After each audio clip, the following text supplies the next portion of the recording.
and underutilized properties.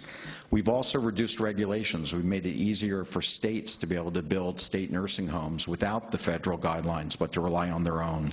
And most importantly, we've taken important steps to be able to reduce veteran suicides.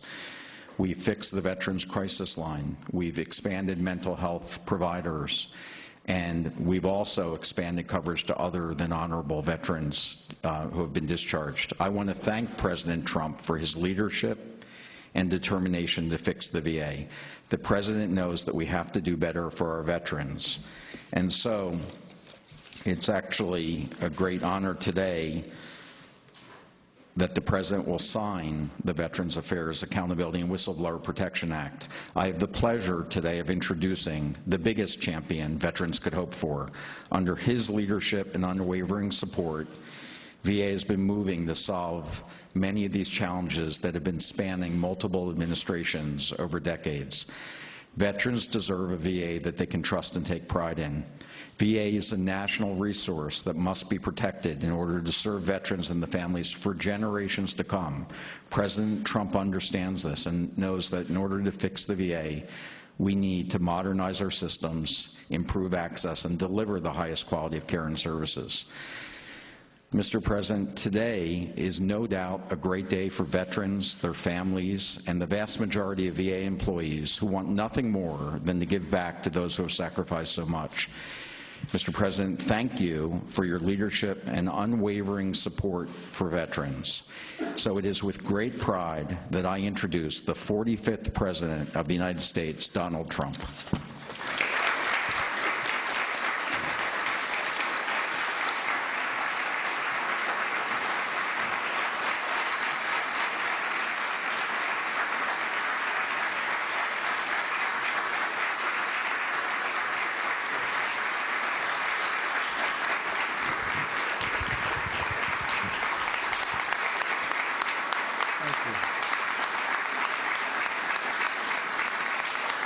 Thank you very much. Thank you. Thank you very much, everybody. That's really greatly appreciated. And thank you to Secretary Shulkin for that introduction and for your really tireless efforts, David, to protect those who have really been protecting all of us for so long. They're great, great people. And you know what I'm talking about, right? Congratulations. In just a short time, we've already achieved transformative change at the VA. And believe me, we're just getting started. We have so many people that have been so helpful right here in the room, and Tom and all my friends. It's been fantastic. The enthusiasm for the Veterans Administration and for making it right for our great veterans has been incredible, and I want to thank all of them. One of my greatest honors and joys during the presidential campaign was the time I spent going all across the country with our nation's really and truly incredible veterans. In their courage, their dignity, and their selfless sacrifice, they represent the very best of us. Our veterans have fulfilled their duty to this nation, and now we must fulfill our duty to them. So to every veteran who is here with us today, I just want to say two very simple words: thank you. Thank you. Thank you.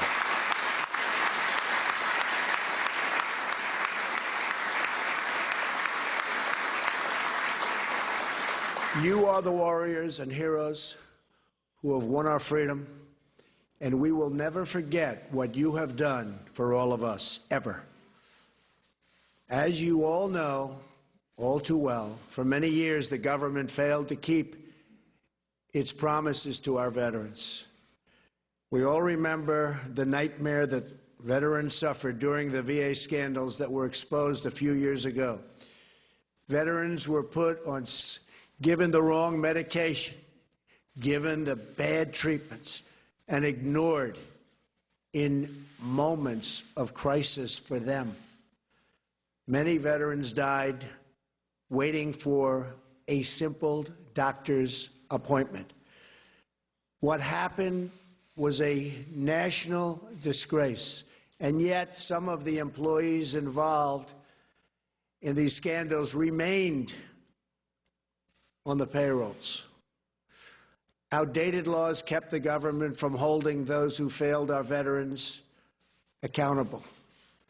Today, we are finally changing those laws. Wasn't easy, but we did have some fantastic help to make sure that the scandal of what we suffered so recently never, ever happens again, and that our veterans can get the care they so richly deserve. So you just heard from Sergeant Michael Ferraro. Great. I didn't get to shake your hand, Michael. Huh? Get up, Michael.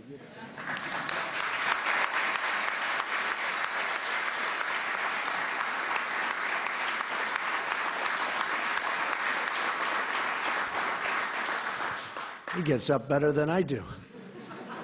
Thank you, Michael.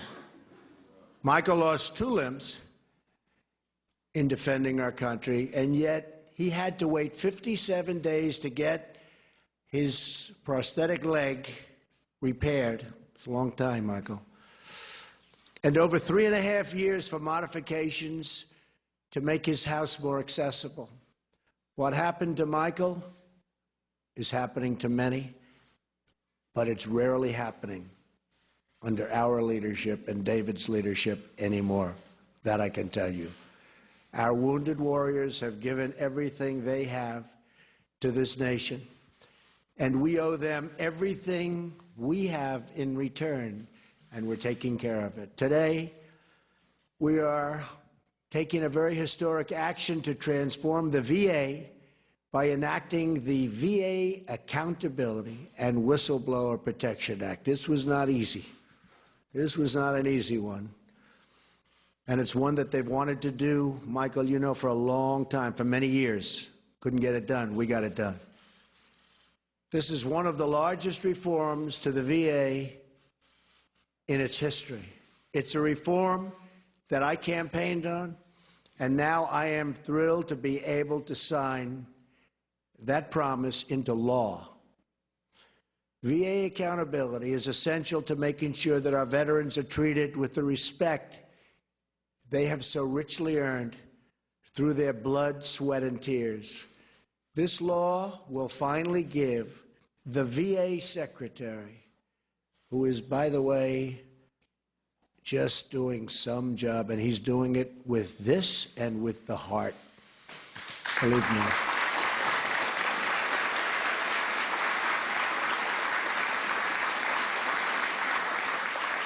It gives the Secretary the authority to remove federal employees who fail and endanger our veterans, and to do so quickly and effectively. It's been a long time since you've heard those words. Those entrusted with the sacred duty of serving our veterans will be held accountable for the care they provide. It's a big statement. At the same time, this bill protects whistleblowers who do the right thing. We want to reward, cherish, and promote the many dedicated employees at the VA. This legislation also gives the VA Secretary the authority to appoint new medical directors at VA hospitals, something which was almost impossible to do in the past. And these are going to be talented, talented people. I applaud Chairman Phil Rowe and the members of Congress here with us today, which we have many, who fought so hard for this legislation. And I want them up here when I sign. And I just want to thank the members of Congress. They have been really dedicated to getting this done. It was not easy for them either. Thank you. Thank you. Thank you, everybody. Thank you. Thank you. Thank you. Our very sincere gratitude as well to the veteran service organizations who have joined us for this tremendous occasion and for everything they do for the veterans and for so long. They've been fighting for this and other things so long. And by the way, other things are happening. We've done a lot. This is a big one. We have a lot of good ones coming. I also want to express our appreciation for Secretary Shulkin, who is implementing the dramatic reform throughout the VA. It's got to be implemented. If it's not properly implemented, it will never mean the same thing, but I have no doubt it will be properly implemented. Right, David? Better be, David.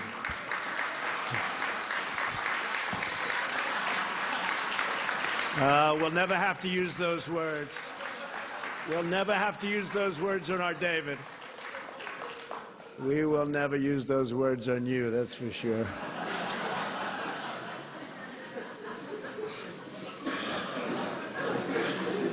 That one never fails, does it, Tom? Since my first day in office, we've taken one action after another to ensure our veterans and have to make sure that they get world-class care and the kind of care that they've been promised by so many different people for so many years. We've created a new Office of Accountability at the VA, which will empower and really has been empowered by this legislation. We've launched a new website that publishes wait times at every VA hospital. We've delivered same-day mental health service at all 168 VA medical centers. That's a big operation when you think of it. We've announced that the VA will finally solve a problem that has plagued our government for decades, seamlessly transferring veterans' medical records from the Department of Defense to the Department of Veteran Affairs. Now,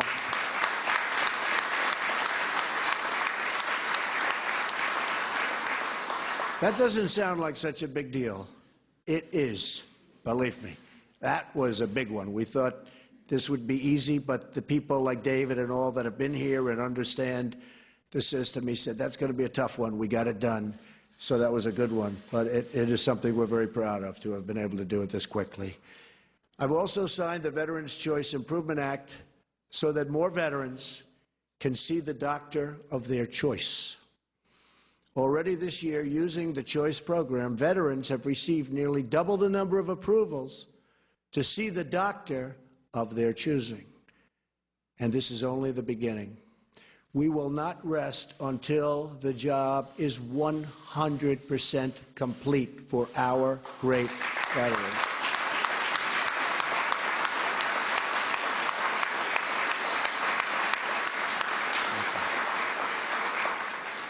We can all be inspired by the story of a retired Air Force veteran named Earl Morse, who served as a physician's assistant at the VA centers in Ohio and Indiana.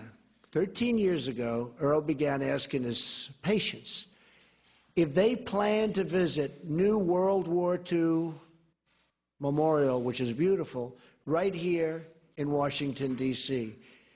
Nearly all said they planned to visit, but when he saw these patients at their next appointment, almost none of them had made the trip. One day, he had an idea. Earl is a private pilot. He asked one of his patients, who was a World War II veteran, if he could fly with him to the memorial. He was so honored to do it. The 80-year-old veteran wept, openly cried. He never imagined he would see that beautiful monument to his service.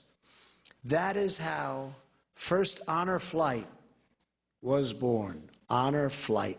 Very beautiful thing. Since then, over 100,000 veterans have been greeted with cheers of gratitude as they arrive in our nation's capital. We want all of American veterans, all of them, every one of them, to experience and to at least have the opportunity to experience that same gratitude every time they walk into the VA.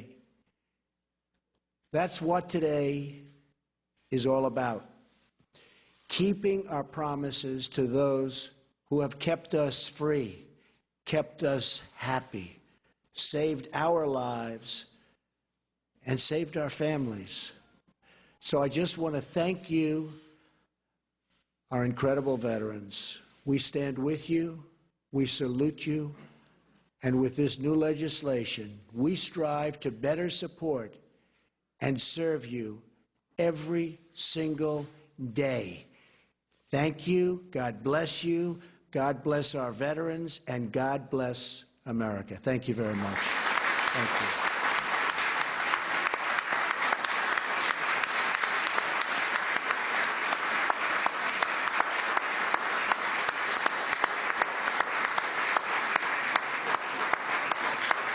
Come on up, Mark. That was great.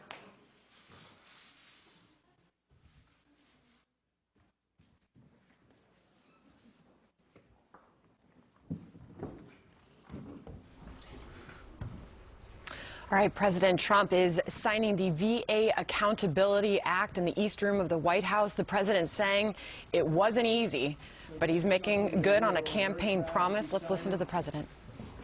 It's a tremendous honor for me. It's a tremendous honor for everybody on stage, and we're taking care of our veterans, and we're taking care of them properly. Thank you, David. Congratulations. Thank you again, Michael. Congratulations. Sarah. Thank you. Nice to see you.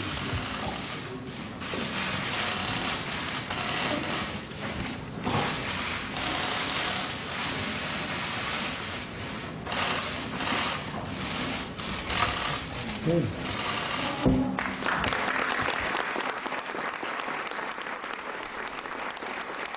President Trump signing the VA Accountability Act, giving the VA more power to fire failed VA employees and protect those who uncover wrongdoing. In the president's words, it will protect whistleblowers who do the right thing. The president speaking. Let's listen.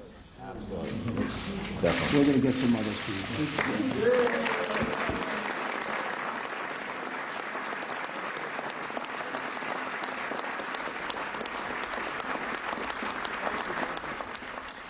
All right, well, the bill won bipartisan support in both the House and the Senate. The bill passed in the House earlier this month, 368 to 55 vote. It passed in the Senate by a unanimous voice vote. The president just saying in the East Room a few moments ago, for too long, the government failed to keep its promise to veterans. Veterans represent the very best in all of us. Our veterans need to be treated with the respect they deserve. This is one of the largest reforms to the VA in its history. And right now, he's joined by several lawmakers during the signing ceremony, including Senators John Boozman of Arkansas, Tom Cotton of Arkansas, and Dan Sullivan of Alaska. And of course, the person heading up the VA right now, Shulkin, is present in that room. The president said very clearly he is following through on a campaign promise, signing the VA Accountability Act. And you'll remember on the campaign trail, all the things that the president said he witnessed happening. The most corrupt were the words he used, and most incompetently run agency in the United States during the campaign, when he promised that he would do this. The president following through on that campaign promise today. Megan? Fox News alert, President Trump now saying he never made and does not have any tapes of his private talks with fired FBI Director James Comey. But he tweeted there could be, to keep Comey honest during his congressional hearings. This is Outnumbered. I'm Meghan McCain, and here today, Sandra Smith, the host of Kennedy on Fox Business, Kennedy, the co-host of After the Bell, also on FBN, Melissa Francis, and today's hashtag One Lucky Guy, first-timer, former Chief of Staff to Senate Majority Leader Mitch McConnell, Josh Holmes, and you're outnumbered. Hey, great to be here. Thank you. First-timer. Yeah. They let anybody in here, right? Happy Friday. Yeah. Great. Yes. Thank you. It's great What were to you have thinking as you watched that ceremony? Well, I was just happy you guys were covering it. You know, so often what we're talking about is what's not getting done, right? I mean, if you pick up a newspaper anywhere in the English-speaking world, they're saying, you know, Congress is not doing anything, Trump's not doing anything, nothing's happening. Well, here is a really significant piece of legislation that fundamentally reforms the VA that did get done on a very bipartisan basis. I'm glad we dedicated some time to it. 100%. It's a very important issue, too. We have to move on. President Trump is announcing he doesn't have any tapes of his private conversations with former FBI Director James Comey, ending weeks of speculation that began when Mr. Trump tweeted that some may exist. The president suggests he did that to make sure Comey didn't lie during his testimony before Congress. When he found out that I you know, that there may be tapes out there, whether it's governmental tapes or anything else, and who knows. I think his story may have changed. I mean, you'll have to take a look at that, because then he has to tell what actually took place at the events. It was a smart way to make sure he stayed honest in those hearings. Well, it wasn't very stupid, I can tell you that. He did admit that what I said was right. And if you look further back before he heard about that, I think maybe he wasn't admitting that. But Democrats are lashing out at the president's admission. Here's House Intelligence Committee member Eric Swalwell. It sounds like he was trying to chill or intimidate James Comey. And what's remarkable about that is that James Comey didn't know either way whether there were tapes and came forward anyway. So if there were tapes and he told a lie to Congress, he risked perjury. And so I think that goes to show just how believable and how credible James Comey's testimony was, which is very damaging for the president. Okay, Josh, I want to start with you. Is our president crazy like a fox, or do you think this was maybe not the right move to lie about this? We can really sense his frustration, right? I mean, every morning he's reading in the newspaper about some anonymous leak somewhere in the intelligence agencies that are accusing him of some kind of a gross impropriety with respect to Russia or something else. And he's got to fight back one way or another. And in this case, he basically just wants people to say what actually happened. And so was it a short-term strategy with some success? Sure. I think discretion was probably the better part of valor here, in that the tweet that ultimately led to all of this actually did lead to a special counsel, which he's now dealing with, that are more headaches and more headaches. So he probably shouldn't have been as aggressive at pushing back on Comey. But I mean, you can't blame the guy. He really has to defend himself at some point, because it's clear nobody in the intelligence agencies is doing it for him. So, Kennedy, you know, I think you can trust James Comey about as far as you can throw him, which isn't very far. I'm not very strong. With my bursitis, I really shouldn't. That being said, should our president be sort of lying and doing this sort of guerrilla tweeting in order to intimidate him before a hearing? You know, again, it's part of the president's tactic that his supporters absolutely love and his detractors abhor, which I think makes it politically neutral. What I want to point out here is the feeling that James Comey might have had, knowing that someone had surreptitiously peered into those conversations with audio recordings, and how awful that is. And that's how the American public feels with the sort of mass spying that goes on from some of our intelligence agencies that James Comey has backed. James Comey was the one who said that he puts tape over the camera on his laptop because he knows, the director of the FBI said this when he was in power, because he knows that device can be used to peer on you. And it feels kind of gross. It feels shady. So I think as the president knows that perhaps there are some surveillance techniques that maybe even he's not privy to, perhaps we should rethink Section 702 of the FISA Act. But, Melissa, was it smart? Is it smart to lie about something on Twitter in order to make sure James Comey doesn't also lie in a hearing? I don't know that he lied. I mean, he said if tapes exist, you know, okay, if tapes. So I think that's too strong of a word. But I think that it feels clever in that he's keeping him honest. At the same time, I mean, there's obvious risks. I always think that with the president, it's like, look at this shiny object over here, and then they're off doing something else in a totally different direction, and that he does a fantastic job of distracting Democrats and getting them yapping like dogs over in some little area about something else while they're off working on health care, or you got Mnuchin over there working on tax policy. And I just hope they're able to carry that over the finish line, because by next year, that's all anybody will remember or care about. So, Josh, I think you're making the point. He's got to, I think you said he's got to defend himself at some point. Yeah. But can he employ this type of strategy again, is my question. As far as, I'm not saying the president's credibility is lost, but he did sort of lead us to believe one thing that wasn't actually the case. Could he do this again in another instance? Look, it's a political tactic. He uses it effectively all the time. The other question is whether you do this with respect to Russia.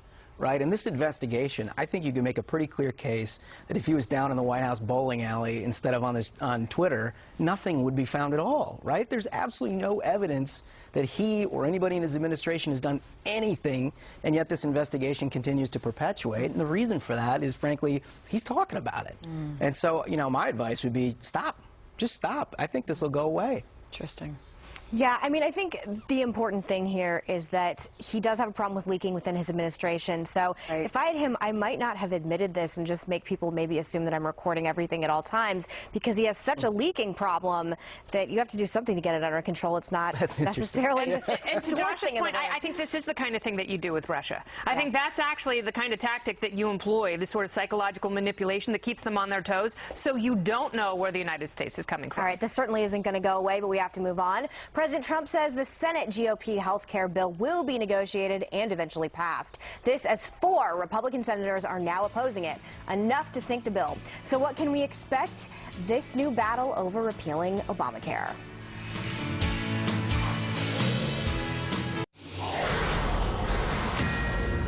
Fox News alert President Trump throwing his support behind the Senate Republicans' health care bill and saying he thinks it will pass, but he admits it will take some work. Watch.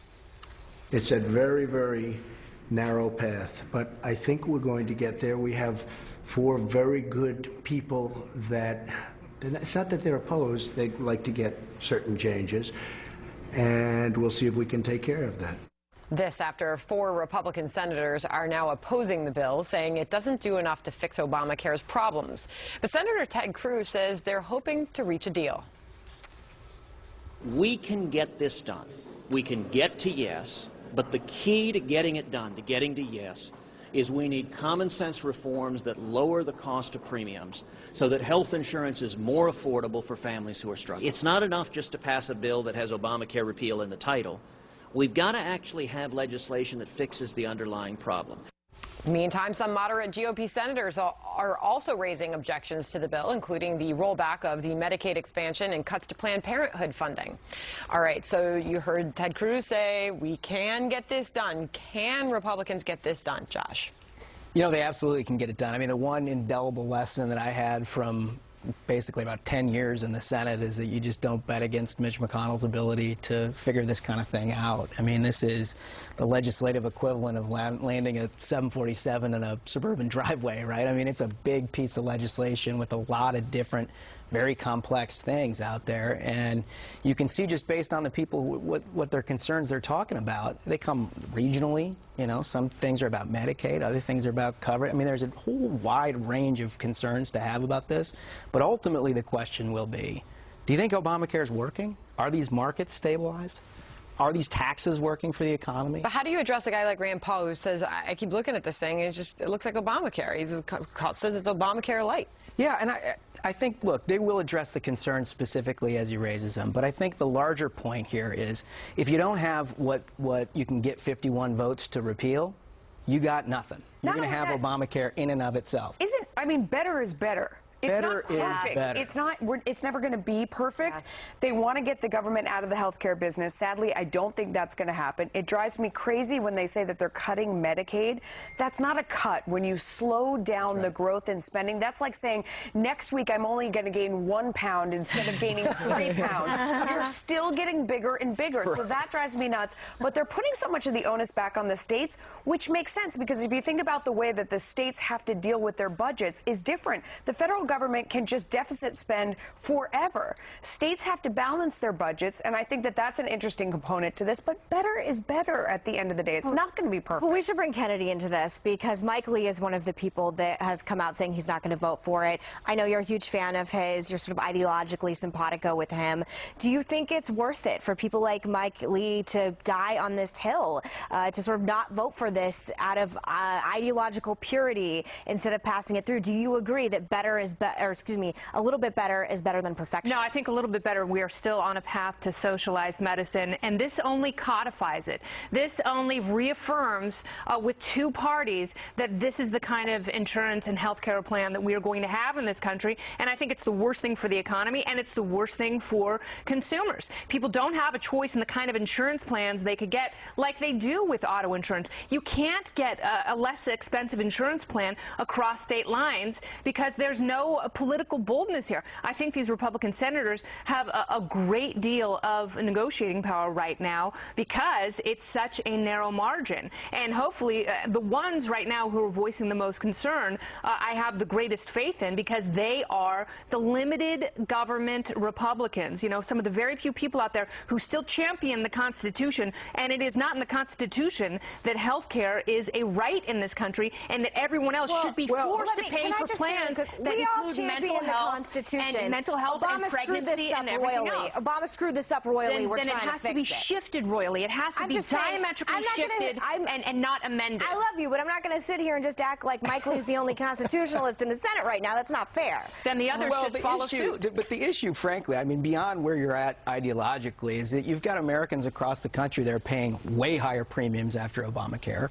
You've got 30% of the country that's now dealing with one or fewer insurance providers that's taking care of Then open up those markets, You know what? Problem if you got 51 votes for it, I bet they would do it in a heartbeat. But here's the problem. You either have 51 votes to repeal certain aspects of this, or you have nothing. It's not a repeal. It is a black and white issue. Well, you can call it whatever you want. Ultimately, if this ends up all being, as David Harsanyi said, kabuki theater, and it doesn't pass, there's going to be all hell to pay during midterm elections. It just has to pass. In the president's words, we'll get there, he says. All right, questions of fairness now hovering over the Russia investigation and focusing on special counsel Robert Mueller. What President Trump is saying about conflicts of interest. Plus, House Minority Leader Nancy Pelosi saying she's not going anywhere, despite some Democrats calling for her to step down in the wake of recent election losses.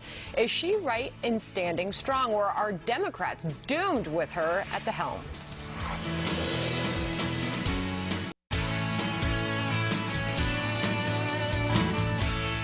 President Trump is questioning special counsel Robert Mueller's independence in the Russia investigation. He points out to Fox that Mueller is friends with former FBI Director James Comey, a major player in the probe, and that Mueller's team includes people who backed Hillary Clinton's campaign. Listen. He's very, very good friends with Comey, which is very bothersome. I can say that the people that have been hired are all Hillary Clinton supporters. Some of them worked for Hillary Clinton. I mean, the whole thing is ridiculous if you want to know the truth from that standpoint. But Robert Mueller's an honorable man, and hopefully he'll come up with an honorable solution. You know, Josh, Robert Mueller has put an entire team together of Clinton sycophants, lawyers who have worked and donated heavily to the Clinton Foundation, the Clinton campaign. Perfectly normal, rational reason to be a little concerned about what's going on. Yeah, no, I think what he said at the end there, though, is Mueller is an honorable man and he thinks he'll come to the right conclusion is probably the right way to handle this. I mean, the bottom line is, as long as there's not anything, and now there's been, what, 5-6 months of investigation, there's not a single shred of evidence that they've done anything wrong here. As long as that continues to be the case, it doesn't matter if Nancy Pelosi is leading the investigation, right? I mean, they're not going to find anything.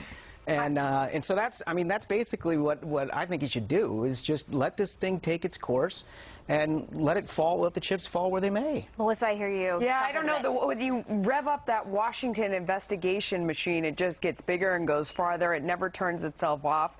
I mean, I heard Professor Alan Dershowitz earlier on the network saying that he knows both Comey and Mueller knew they were friends, they were good friends, that, you know, whether or not there's anything wrong in that, it's just the appearance of it is something that should have been avoided. But now I don't know what you do about it. But that machine, I don't know. When it starts revving up and moving all over the place, it's going to find something somewhere. And you have to assume that, you know, this was Robert Mueller's protege, and he's going to be protective of him and assume that his methodology is superior to anything that the president or anyone else in the administration would employ, and therefore there's going to be a natural level of protection there that no one else would be afforded. I don't know if it's the same thing as a conflict of interest, but it certainly makes it more difficult to be completely objective. You know, you hope that some of these lawyers have a degree of objectivity, and I know in a lot of these big, high-powered law firms in L.A. and New York and D.C., lawyers are pressured to make political donations to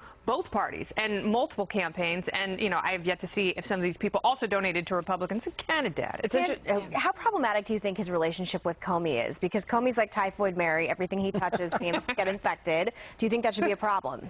Yeah, but I mean, going back to your point, and it's the same point that David Webb made on this couch yesterday, is if you decide that you have a big issue with any of those angles of this, then you're just keeping the light on this issue. And that's what they want, right? So it's interesting to hear that you agree with him on that, but doesn't the president have to stick up or say something if it's not right? There's two things, right? There's a political aspect to this, and then there's a legal aspect to it. And you got to remember, the legal aspect is what hurts, right? The political aspect is repairable. The legal aspect, when they say anything you say can and will be used against you, they mean it. They really mean it. And so that's why discretion often is the better part of valor when it comes to dealing with special counsels and congressional investigations. I mean, I still think that it's very difficult for me to think that if these two people, you know how Washington works, have a close relationship, Comey is his protege, that there somehow wouldn't be a reason to try and make Comey look innocent or clear his reputation one way or the other. I just think that's how it's ultimately going to play out, if I were betting in Vegas. But we have to move on. More Democrats We're in Vegas this week. calling for Nancy Pelosi to step aside after a slew of election losses. But she says she's not going anywhere and that she's worth the trouble. Did she? No. Or is she putting herself before the party? We'll be right back.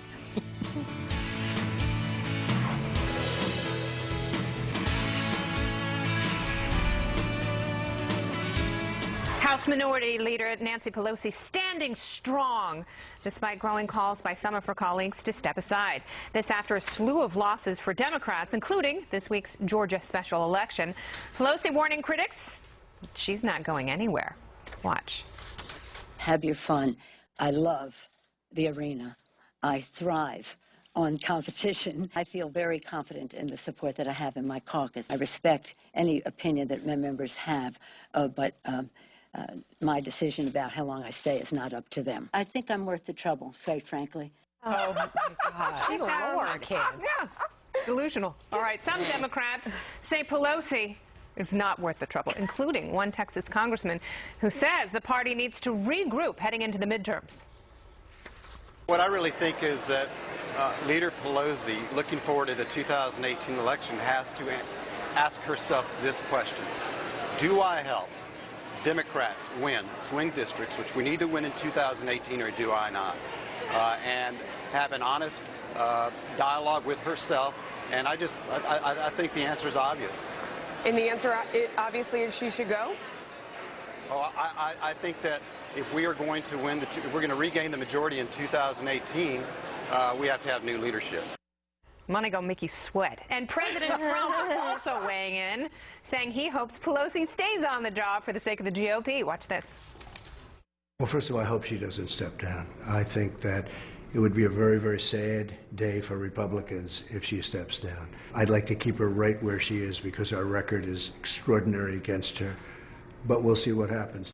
Oh, it's so good. We will see what happens. What do you think, Josh Holmes? Is she sticking around? It seems like the press is sort of galvanizing anti-Nancy. Oh, I know it, because she's such a gift to Republicans. I mean, it's been like a decade plus where we've enjoyed Nancy Pelosi. Don't go anywhere, Nancy. Please, I'm begging you, don't go anywhere. The president's absolutely right. Did you guys think, I kind of thought when I was watching her justify her own existence, it was kind of like watching Fredo and The Godfather. No, she was like, smart, she's like I'm the smart. queen. She waves like the queen. She does the royal we. Did you notice that with her arms? In Italy, that means something else. Yeah, and the poor congressman that I interviewed yesterday, no one's seen him since. You made him sweat. I think she was waiting off camera. I mean, poor guy, when he was done, he sort of ripped out his earpiece and went. I felt terrible. You know, but it's really interesting because this is not a group of Republicans complaining about Nancy Pelosi. This is a growing chorus of not only members of the press, but also members of her caucus who are saying that she has to be deposed. Because a progressive person from San Francisco who only wants to talk about climate change, shocked that's not winning over the rest of the country. And as President Trump pointed out, her track record is getting worse. As a Republican, I'd like her to stay, and then I'd like them to prop her up like Weekend in Bernie's after she dies, because it just continues to be election wins for Republicans. But if you're a Democrat, you care about the future of the party, she should have been gone a long time ago, and she's going to keep her iron grip on the Iron Throne like in Game of Thrones and just stay there for absolutely forever, because it's about her. It's not about what's for the good of the Democratic Party. But that's exactly right. When Nancy Pelosi was talking yesterday at that press conference, you heard a lot about Nancy Pelosi. You didn't hear about the party, and you certainly didn't hear about ideas. How do you think that resonates? That's fair. But For the president to say, oh, no, I hope she stays because look at the losses that they're incurring under her leadership. But there's another way to look at that, too, right? I mean, he's calling this is the party, they're obstructionists. Like, wouldn't it help him to see different leadership on the Democratic side? So maybe there's more of an effort to work together, possibly with new leadership? I think if you look at the rank and file Democrats right now that are in Congress, they're more responsive to their base constituency than maybe any time in history. And their base constituency wants them to oppose Donald Trump at all costs. So whether it's Nancy Pelosi, Tim Ryan, or anyone else they come up with, I don't think there's going to be a lot of cooperation out there. Unfortunately, it's really sad because there's a whole bunch of things that they could be doing. Well, we'll see. Nancy, I will miss you. She is just smart. She thrives on competition. I'm worth it. I'm so worth it, America. I'm surprised that she is not our president right now. Well, you can count Johnny Depp as the latest Hollywood celebrity to suggest violence